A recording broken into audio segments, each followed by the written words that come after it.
education as turning Wikipedia into a program and validating knowledge. Now, of course, this is now only a certain description which does not fill the general requirement I would have for a sentence like this.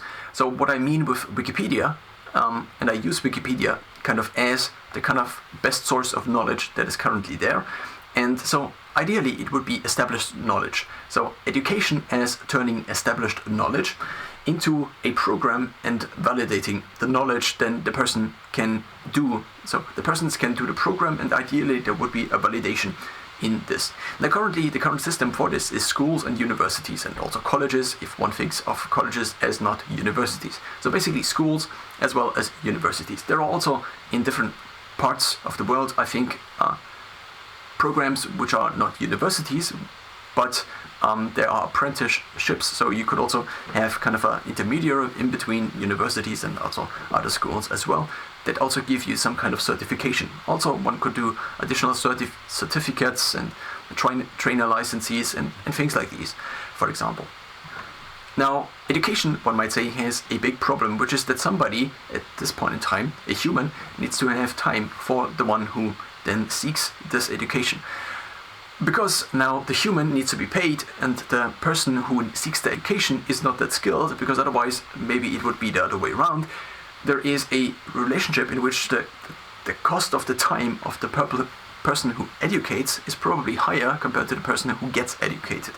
Therefore, it is probably, in terms of economics, more useful to now have not a one-on-one relationship, but a 1-to-10, a 1-to-30, or a 1-to-500 relationship in terms of some lectures in universities. Therefore, so basically every person would have a somewhat of an incline. Let's just think of maybe mathematical skill kind of increasing. Now let's just not say mathematical skill increasing, but let's say, okay, there is the material itself, and then there is the time that it takes to now go through all of the different steps. Let's just say it's a 100-minute lecture, and the thing that there are 100 steps. Now, the 100-minute lecture then ideally would translate into 100 steps, each step maybe a minute. But now it could be the case that some person needs 5 minutes for step 13, whereas somebody else only needs 15 seconds for step 13. Therefore, there is a difference in the learning speed in terms of their prior knowledge and so on and so forth. So this would only be a factor.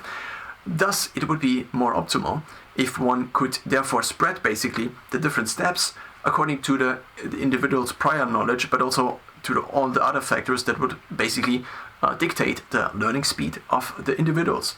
Therefore, it would make sense to basically turn the teacher into maybe 500, maybe 30, maybe 10 teachers, but of course this is not possible because currently one cannot duplicate the human, at least to an extent that would make sense. One could one could think of a future in which therefore something similar to a human, maybe a large language model, is kind of attempting to do similar functions as a teacher, and maybe to a certain extent at least this is already happening. Now one could think of this as, okay, this is another entity, this is artificial intelligence, or one could traditionally just call it a program. So therefore, if one wants to learn something, one takes all the established knowledge and then creates a intermediary that would be the entity that is teaching, and this entity then could be also called a program. Now therefore, in the future, maybe if I want to learn something, I just pick the topic, but maybe this also is not something that I have to do. It's just, okay, I want to maximize my knowledge as good as possible, or also I could choose different goals maybe. But again, one could say, maybe there is an artificial intelligence, maybe a different one, that also selects basically the ideal goals, because it kind of already knows me, it kind of already knows what I want to achieve, and therefore it just picks the things that are most likely to increase my economic value, to increase my societal value, in order for me to maybe trade up on the mating market or something like this. So of course there could be different goals. Now the goals already could again be managed by another entity such as an artificial intelligence. Nonetheless, somebody or something picks then therefore what would be optimal, and then the program basically supplies the optimal learning path. And therefore these two entities meet, and the entity, so basically these three different systems meet. So the first one would be the system that contains all the knowledge that is somewhat validated. One could think of this as, or one could think of Wikipedia as a prototype for this. In the future, it could be all the scientific literature basically combined into one thing that could also be on the blockchain.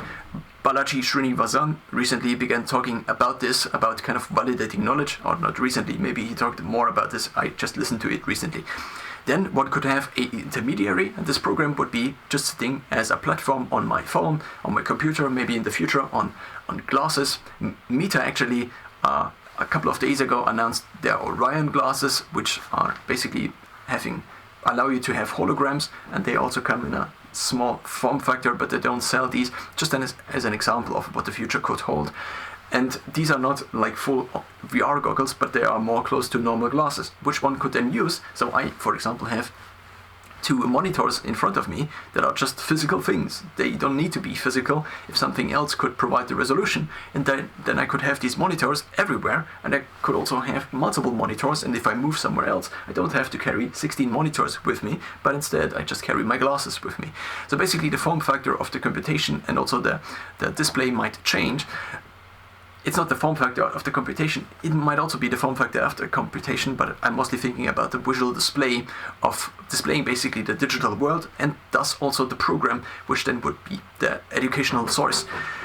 Now, this could also work with audio, it could also stimulate other senses as well. One could think of me, for example, standing here and then moving items around, kind of moving maybe Spanish words around. And so now going into the prototypes of something like this. I failed mostly at university at this point in time. I was not that bad in school, but I, at least up until now, don't have any degree at all, which kind of buffers me to a certain degree. Now, therefore, I asked myself the question many times why this would be the case, and is it that I have to pick one interest and then I have to follow through this interest, and I'm actually too dopaminergic for this to be the case, or I don't know. There are many different factors and variables that play into this complex thing that is basically executing something like a program for 3 years or even 5 years or something like this. So what I have been successful at is doing Duolingo for now 37 days, and I also did Duolingo back in 2015, which is already 9 years ago, and I did it also somewhat consistently. Now, of course, the total, one could just say, there is a certain amount of computation that has to go into being basically a bachelor of something. Now, I just, in total, didn't meet the criteria, so I basically, with a certain level of, let's just call it natural intelligence, multiplied by time, I just didn't go through all of the problems that then resulted in basically me having a bachelor. And so if one simplifies it like this, then of course some people might need more, some people might need less time for a given task set. Now this task set could also be digitized already, and therefore also the proof could be digitized at least in the future. But therefore there's not necessarily a link between those two statements. So if one then assumes these things could be true in the future, then one could therefore take the existing knowledge, turn it into a program, and then get people validated by people making this program. And this program, so early prototypes of programs like this, could be Duolingo, could be other language learning apps. I just happen to use Duolingo. Could be a platform like Brilliant. I began actually recently doing Brilliant again. I also was subscribed to it for about a year, but I didn't use it. But now I just made a very small goal of 10 minutes in a given day. I do 10 minutes of Duolingo and 10 minutes of Brilliant, instead of trying to learn for 4 hours and then I don't have anything. In all the learning I did, I don't actually have anything to show for. I might have improved basically my conversational intelligence to a certain extent. I might go through a mathematical problem here and there, and I might also think about economics, but I have absolutely nothing to show for, because it's a 0 or 1 relationship. I either have the bachelor or I have the exam or not. And if I have written an exam, it also doesn't provide much value apart from this. It would be, I think, much more useful, at least to me currently, if it was split into smaller steps that I could execute more easily, and I might also already get some credit for this. It's like, okay, in the last week I already did this, and if I now do this more in the last week, then I already am, at least in terms of the job market, for example, I'm already a better applicant because I now have these additional steps. But if it's this long thing that I have to plan for this many years, and it is, at least currently, seems to be the case, not that useful for me, so therefore I have been thinking about this, and it seems to be the case that this would be something that would be useful in the future.